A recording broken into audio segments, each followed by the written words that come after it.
The world thought they knew Courtney Hadwin's story. They were wrong. A shy girl walks onto one of the biggest stages in the world. Her hands are shaking. Her voice is barely a whisper. The judges expect nothing. Then the music starts. And in 3 minutes, everything changes. This is not just an audition story. This is what happens when a moment of pure courage meets the whole world watching. Courtney Hadwin grew up in a small town called Heselden, in the north of England. It is a quiet place. Not the kind of place people expect to produce a star.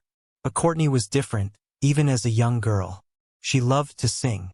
Not for attention. Not for fame. She sang because it was the only place she felt free. Outside of music, Courtney struggled. She dealt with social anxiety. Crowds made her nervous. Talking to strangers made her nervous. Even walking into a room full of people could feel impossible. But something strange happened when the music started. The nerves disappeared. A different version of Courtney would appear. Confident, wild, untouchable. Her family noticed it first. Then her school. Then her small town. By the time she was a teenager, Courtney had already tried her luck on The Voice Kids UK. It gave her a taste of the stage. But it was not enough to prepare her, or anyone, for what came next. In 2018, Courtney auditioned for America's Got Talent. She was 13 years old. Do you think talent can hide inside the shyest people? Tell me in the comments. When she walked onto the stage, she looked terrified. Her answers to the judges were short. Her eyes stayed low. Simon Cowell later admitted he expected almost nothing. He was already bracing for an awkward, forgettable audition. Then the music began, and the girl who could barely speak turned into someone the judges had never seen before. The music hit, and Courtney Hadwin disappeared. In her place stood someone else. Someone loud. Someone fearless. She launched into Otis Redding's Hard to Handle. And her voice came out rough, soulful, and much older than her 13 years. Her body moved like she had done this 1,000 times before. She danced across the stage like she owned it. The judges' faces said it all. Mouths open. Eyebrows raised. Nobody saw this coming. Simon Cowell watched closely, and something shifted in his expression. This was not the same nervous girl from a few seconds earlier. He would later put it simply. She walked out shy and then she sang like a lion. Howie Mandel could not sit still. He kept comparing her to Janis Joplin, a legendary singer known for raw, explosive performances. He said Courtney was not from this era. She felt like a throwback to a different time in music, when raw talent mattered more than polish. The crowd was already on its feet before the song ended. When the last note hit, the room exploded. And then, in one of the most talked about moments in the show's history, Howie Mandel pressed the golden buzzer. Gold confetti rained down. Courtney stood there, stunned. Tears welling up as the reality of what just happened started to sink in. If moments like this give you chills, subscribe now, because Courtney's story is about to take a turn nobody expected. That single audition would go on to be viewed over 200 million times.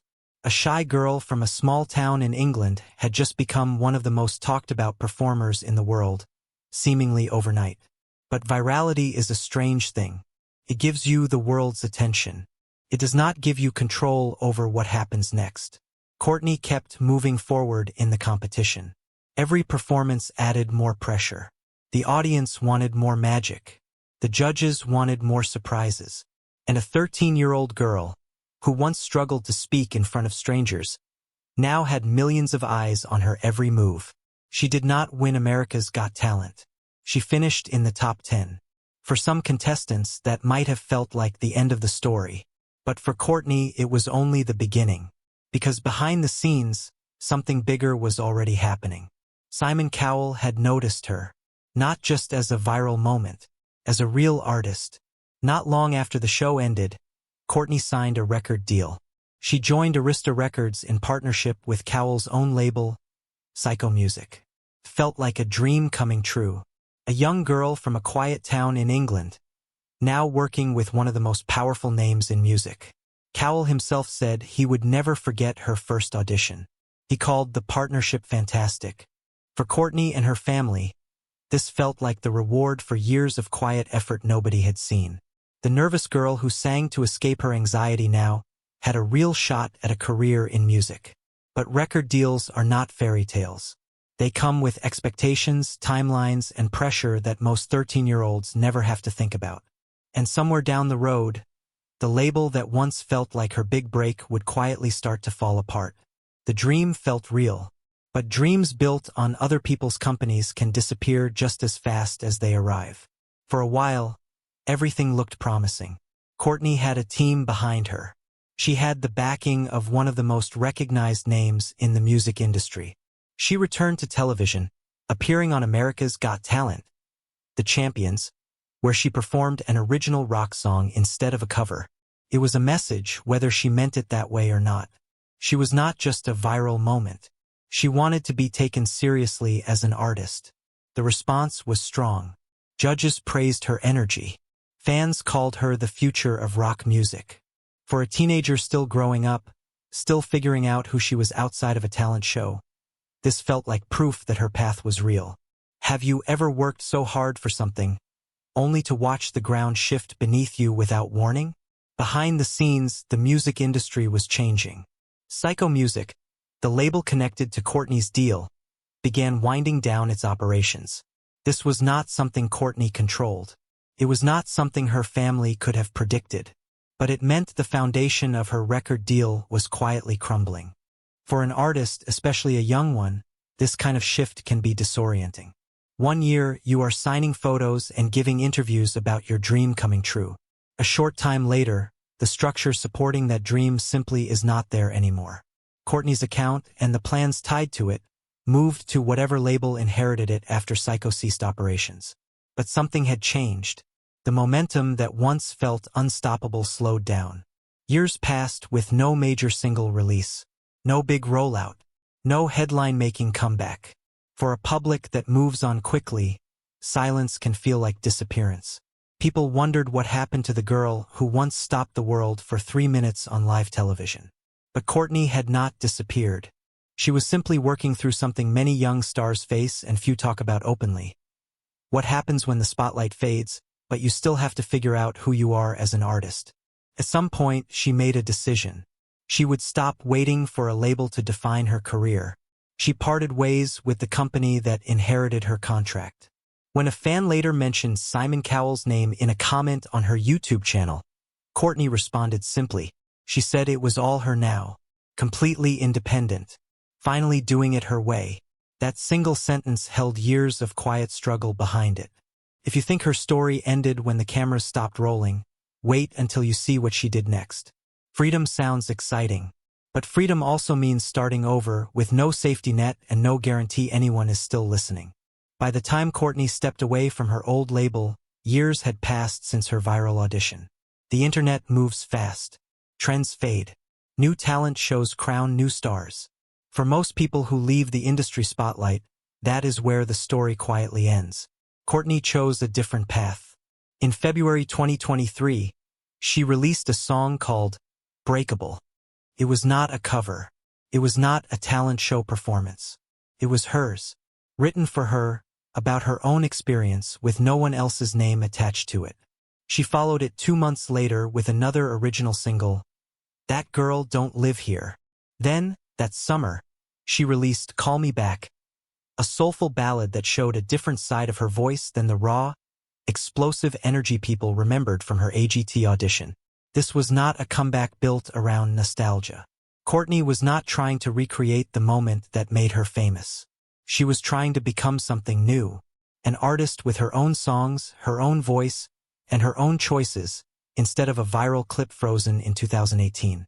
Do you think it takes more courage to go viral once, or to keep showing up years later when the crowd has moved on? There was no golden buzzer this time, no judges jumping out of their seats, no cameras waiting to capture her reaction.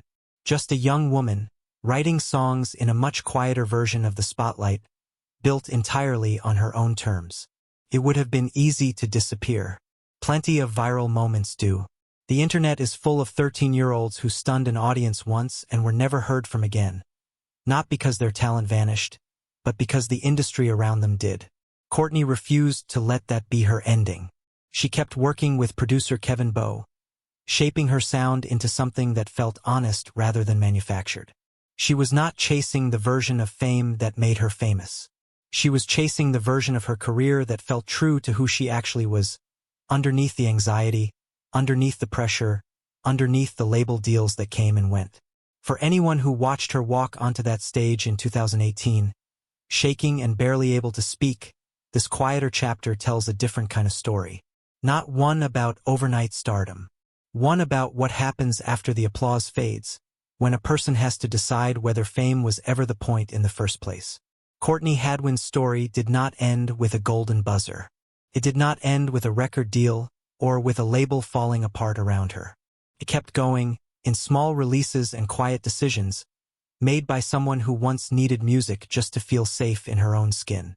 And in many ways, that may be the most powerful transformation of all.